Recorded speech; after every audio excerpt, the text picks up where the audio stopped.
O Arsenal saiu do limbo e voltou a ser gigante. Mikel Arteta trouxe a cultura de Guardiola, colocou o próprio toque e formou um time com identidade, fome e talento. Foram anos de decepção, mas também de evolução. E agora, na temporada de 2026, o objetivo é claro: ser protagonista na Inglaterra e, quem sabe, conquistar a Europa. O mercado de transferências foi pesado, o elenco está mais forte do que nunca, mas será que agora é a hora de dominar? Hoje eu vou te mostrar por que o Arsenal pode sim ser campeão e o que ainda falta para esse time virar uma máquina de levantar troféus. Depois da era Wenger, os Gunners perderam rumo, viraram um time de meio de tabela, trocaram técnicos e buscaram soluções, até Arteta assumir. No começo, ele mesmo ainda estava aprendendo e o elenco era limitado, mas, aos poucos, as ideias se firmaram e jovens como Saka, Martinelli, Odegaard, Saliba e Magalhães começaram a mudar o time. O problema? A concorrência era brutal. City e Liverpool voando e o Arsenal, mesmo bem, sempre perdia no final, amargando vices consecutivos. Pelo menos foi assim na Premier durante as últimas 3 temporadas. Em 2022-23 surpreendeu, mas faltou experiência. Já em 23-24 melhorou com a chegada de Rice, mas ainda não era suficiente. Já em 24-25 parecia o ano de redenção, até as lesões acabarem com o elenco. Mesmo assim, a última temporada mostrou que Arteta tinha um time na mão, improvisando soluções. O símbolo disso foi Merino, o volante que virou atacante e artilheiro. O Arsenal brigou pela Premier contra o Liverpool, mas os Reds estavam em outro nível. O destaque ficou para a Champions League, fez sua melhor participação em décadas, chegando às semis e só sendo eliminado pelo time campeão, o PSG. E claro, no meio do caminho, nas quartas, o melhor momento da temporada dos Gunners, o confronto contra o Real Madrid. Esse jogo foi histórico. Muitos já davam o Arsenal como eliminado, só que no Emirates meteu um sonoro 3-0 com 2 golaços de falta de Rice e na volta ainda venceu os merengues no Bernabéu, fazendo um placar agregado humilhante. Mesmo sem títulos, ao final da temporada mostrou que esse time está a um passo para voltar à era de glórias. Na Premier League, o Arsenal fez 74 pontos, com 20 vitórias, 14 empates e só 4 derrotas. Foi a melhor defesa da liga, com 34 gols sofridos, com Saliba e Magalhães no comando, mas o ataque foi regular, faltou um matador para decidir os jogos apertados. E os destaques do time foram Declan Rice, o coração do time, marcou 9 gols, deu 10 assistências e ainda meteu 2 golaços de falta contra o Real.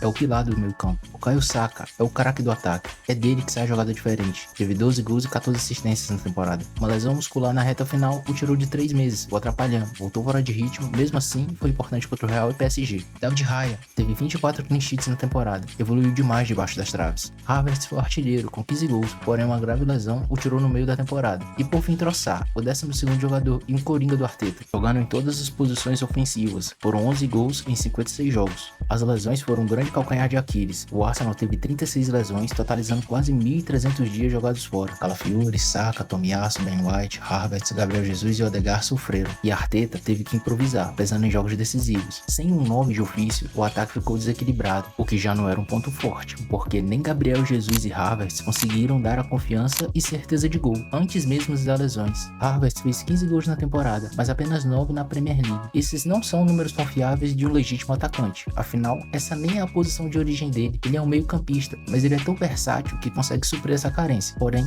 ele não tem o instinto matador, e ele só foi pro ataque porque infelizmente nem Gabriel Jesus tem. Com toda certeza, a maior decepção desse time. Quando saiu do City, parecia o movimento perfeito. Ele ganhou títulos, experiência, mas não tinha protagonismo. No Arsenal, parecia pronto para dar aquele salto na carreira, sendo líder no ataque e finalmente o cara em um clube grande. Rapidamente conquistou o respeito da torcida, só que as inúmeras lesões tiraram seu ritmo e confiança, ficando claro com algumas declarações, onde disse até que fazer gols não era o seu ponto forte. Olha, eu lembro que a repercussão disso foi absurda, porque ele já era mal falado na seleção, e isso meio que acabou com as possibilidades de convocações. O fundo do poço foi a lesão na ruptura dos ligamentos do joelho na última temporada, que só tem previsão de retorno no final desse ano. Sua continuidade no clube está em xeque, e uma negociação atualmente, mesmo machucado, não está descartada, até pela contratação que o Arsenal fez pro ataque. O elenco curto sobrecarregou alguns jogadores que acabaram decepcionando, como Martinelli e Odegaard. Martinelli contribuiu pouco em relação a temporadas anteriores, e foi mais cobrado justamente pelo time precisar de um finalizador, para que as más decisões no campo irritaram bastante. Já Odegaard caiu drasticamente. Muitos passam um pano por ele não ter para quem criar, só que alguém que tem qualidade não evoluir e não conseguir entregar nem 20 participações em gols é decepcionante. Em entrevistas, Arteta já falou que identificou os problemas e os reforços chegam para dar mais profundidade ao elenco. A temporada mostrou que a competitividade, mesmo com desfalques, existe, só que ter poucos jogadores não são suficientes para aguentar a intensidade da temporada. Para ajudá-lo, a chegada do diretor técnico André Alberto, substituindo Edu Gaspar, que deixou o clube no fim de 2024, veio com uma missão: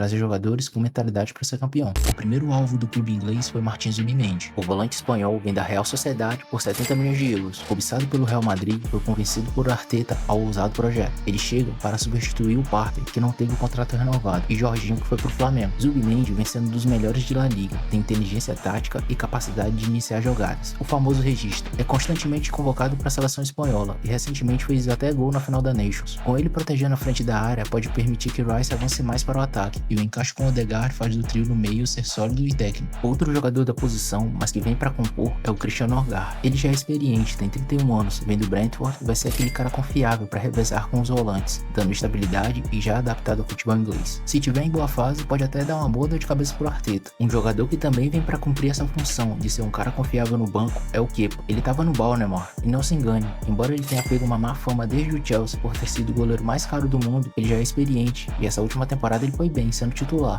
fez o Arsenal dar uma chance, e ele aceitou o projeto para competir com Raya, que é o titular absoluto. A zaga parece o setor mais confiável, o que fez os Gunners ousarem e apostar no futuro, contratando a jovem promessa espanhola Christian Mosquera, por 15 milhões de euros. Ele vem do Valência para ganhar rodagem e tem características para ser top na posição. Ele é o zagueiro moderno, com boa saída de bola, velocidade e força. Olho nele. Pra mim, esse cara foi uma surpresa. Pouco utilizado no Chelsea, que contrata vários jogadores para a posição, Madueke não vinha agradando e interessou o Arsenal, que pagou 55 milhões de euros para contratá-lo. As cifras são enormes, ainda mais porque ele vem para ser o reserva do Saka. Eu achei impressionante esse movimento, mas compreensível, porque quando o Saka se machucou, o Arsenal perdeu muita força, depende demais dele para quebrar as defesas. Quando ele sai, o time perde bastante de sua característica. Fora que Madueke é bem jovem e pode melhorar, porque tem habilidade e se juntar com consistência, ele pode sim explodir. É versátil porque pode jogar como ponta esquerda. Se o Martinelli demole, eu não me surpreenderia dele atuar por ali não. E por último, a cereja no bolo que faltava para esse time, Vitor Gyökeres. Ele foi a sensação da temporada anterior pelo Sporting, fazendo 54 gols em 52 jogos. Ele é um matador que o Arsenal precisava.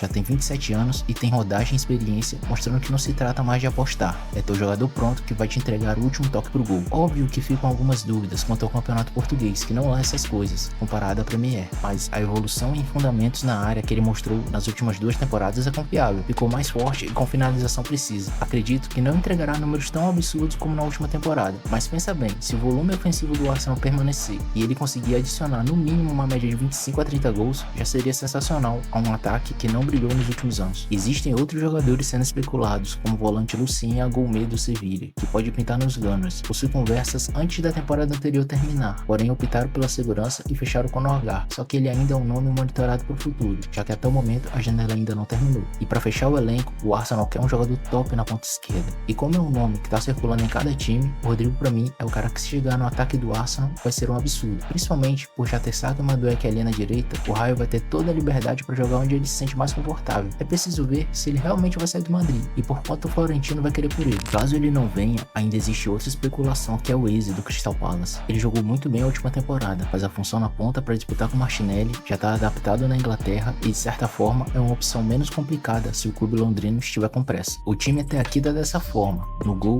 Raya é o pilar, com Kepa como reserva confiável para rodar nas Copas. Na defesa, Saliba e Magalhães formam uma das melhores zagas da Europa. Tem o Kiwior e Mosquera como opção para o futuro. Na lateral esquerda tem o Calafiori e Lewis Kelly, que é um moleque que joga muita bola. Eles deixam o setor fortalecido. É preciso ver se o Zinchenko vai permanecer também. Lá na direita, White e Timber dão segurança e versatilidade nas laterais. No meio campo, Rice, Zubimendi e Odegaard formam um trio equilibrado, solidez na marcação e criatividade no ataque. Norgard e Merino garantem a rotação. Talvez o Havertz também, para jogar mais avançado na sua posição de origem. E para fechar o ataque, Gyökeres, o 9 letal. Saka na direita e Martinelli na esquerda, com Madueke, Trossard, Havertz e Waneri como boas opções. O Arsenal passou anos sonhando, agora é hora de acordar e conquistar. Finalmente chega para a temporada de 2026 para vencer. O time que passou de promessa e piadas quer se livrar desse rótulo e fazer do Emirates o seu salão de festas. Se os reforços encaixarem e os fantasmas das lesões não atrapalharem, o plano e o processo de Arteta finalmente superará o Big Six e pôr os Gunners no topo. Mas comenta aqui embaixo o que você espera pro Arsenal nessa temporada. Vão dominar? E o que o time ainda precisa melhorar? Se curtiu, deixa o like e se inscreve para não perder os próximos vídeos. Um salve do Dre, tamo junto e falou!